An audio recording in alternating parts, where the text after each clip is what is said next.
Bueno, vamos a ver si terminamos con columna. ¿Cómo les va, chicos?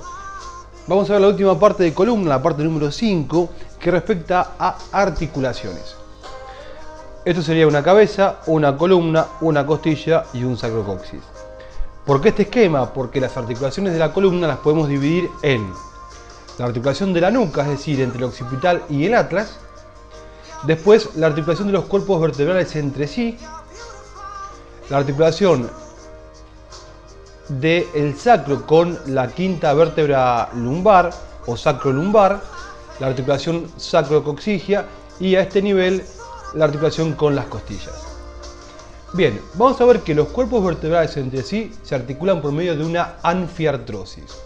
Las anfiartrosis son articulaciones medianamente móviles, donde como características tenían un ligamento interóseo y nada más que eso.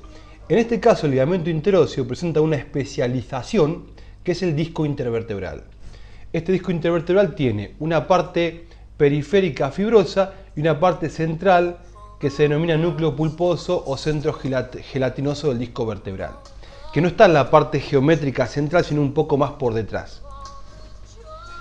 Los discos vertebrales vamos a ver que van disminuyendo de tamaño hasta la quinta vértebra torácica, disminuyendo de espesor, y luego van aumentando de espesor después de la quinta. Es decir, que el disco de la quinta vértebra torácica, entre la quinta y la sexta, es el más finito. Después se va engrosando. ¿Se entendió eso? Se entendió. Por delante los cuerpos vertebrales se encuentran unidos por un ligamento vertebral común anterior, que va desde la apófisis basilar del occipital hasta la segunda vértebra sacra, ahí termina.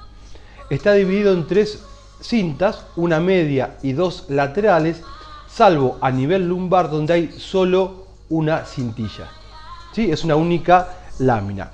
Acá se ve los ligamentos intertransversarios, entre las apófisis transversas. Por detrás tenemos el ligamento vertebral común posterior, que este sí, vamos de vuelta, que este sí llega hasta el coxis, va desde el occipital por toda la columna hasta el coxis.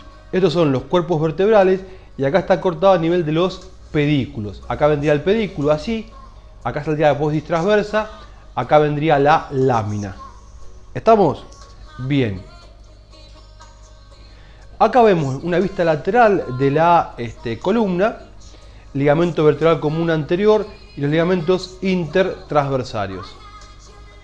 Por dentro de las láminas, que no se ve acá, tenemos el ligamento amarillo. Esto es una vista posterior, apófisis espinosa, apófisis transversa y entre las láminas y entre las transversas el intertransversario. Bien, anfiartrosis. La articulación sacrolumbar entre la quinta lumbar y la primera sacra es una anfiartrosis también. Y la sacrocoxigia es otra anfiartrosis. Entonces, articulaciones de la columna, los cuerpos vertebrales entre sí son todas anfiartrosis. Respecto de las articulaciones con las costillas, que se ve solamente a nivel de las vértebras torácicas, obviamente, vamos a ver que la costilla presenta su cabeza, que articula con el cuerpo, y su tubérculo posterior interno, que articula con la apófisis transversa de las vértebras torácicas. Esta es la articulación costovertebral de la cabeza con el cuerpo y esta es la costotransversaria del tubérculo con la apófisis transversa.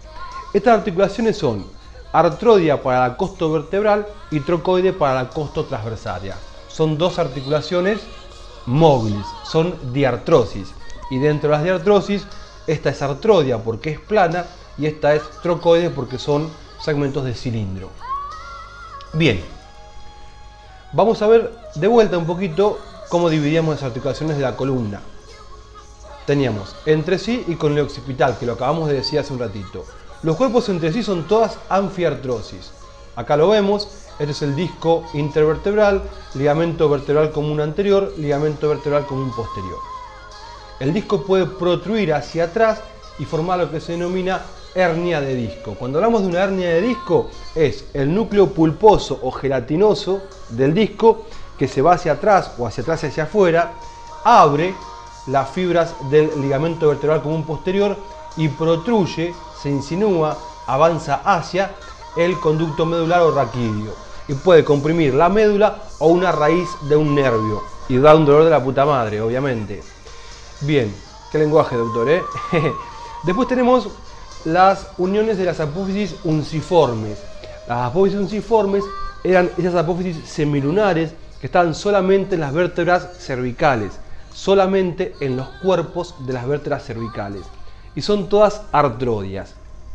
Después tenemos las apófisis articulares entre sí, que están en los pedículos. A nivel cervical y torácico son artrodias, a nivel lumbar son trocoides. Después tenemos la articulación atroida odontoidea entre el arco anterior del atlas, cerrado por el ligamento transverso, que como dijimos en el primer y segundo video, tenía la porción articular anterior, y ahí se ensarta la apófisis odontoides, la apófisis odontoides. Esta articulación es una trocoide, o trocoides, con S, es igual. Acá vemos cómo la apófisis odontoides se engarza en el arco, por detrás del arco anterior del atlas. Este es el occipital. Fíjense, ahí atrás tenemos lo que se denomina ligamento cruciforme. Esta es la apófisis, este es el cuerpo del axis, ahí estaría la apófisis odontoides, y esto es atlas, masas laterales del atlas, esto es occipital. Occipital, primera vértebra cervical o atlas, cortado a nivel del arco posterior, y esta es el axis cortado a nivel de las láminas.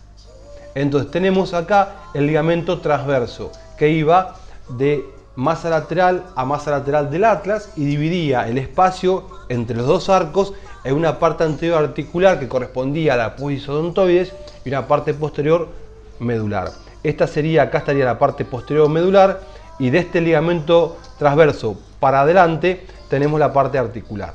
El ligamento cruciforme se forma entonces por la unión del ligamento transverso, que es el que acabamos de mencionar, con dos ligamentos. Uno que viene del occipital, que es el ligamento occipito transverso, y otro que va desde el ligamento transverso a la cara posterior del cuerpo del axis, que es el ligamento transverso axoideo. Ligamento transverso axoideo, ligamento cruciforme. Cuando nosotros miramos la articulación de la nuca, que es una articulación bicondilia, siempre decimos que hay 6 planos ligamentarios y se preguntan cuáles son los 6 planos ligamentarios de la articulación de la nuca.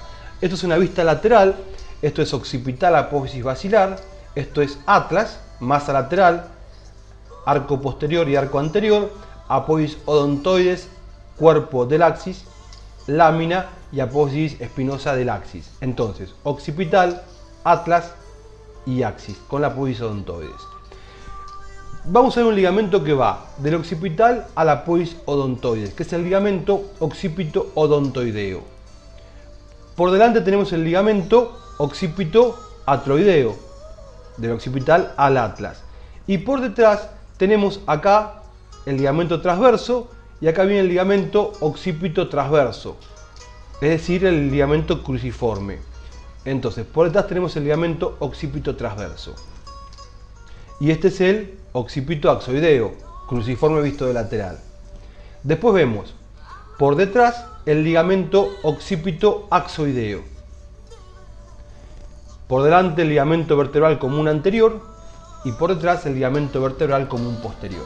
Y acá tenemos los 6 planos ligamentarios de la articulación de la nuca, que son de adelante hacia atrás: ligamento vertebral común anterior, ligamento occipito atroideo, ligamento occipito odontoideo, ligamento cruciforme, ligamento occipito axoideo y ligamento vertebral común posterior. Acá vemos la articulación de la vértebra torácica con la costilla, con la cabeza, que es una artrodia, y con el tubérculo y la apófisis transversa, que es una trocoides. Éxitos, mucha suerte, nos vemos pronto, hasta luego, chao.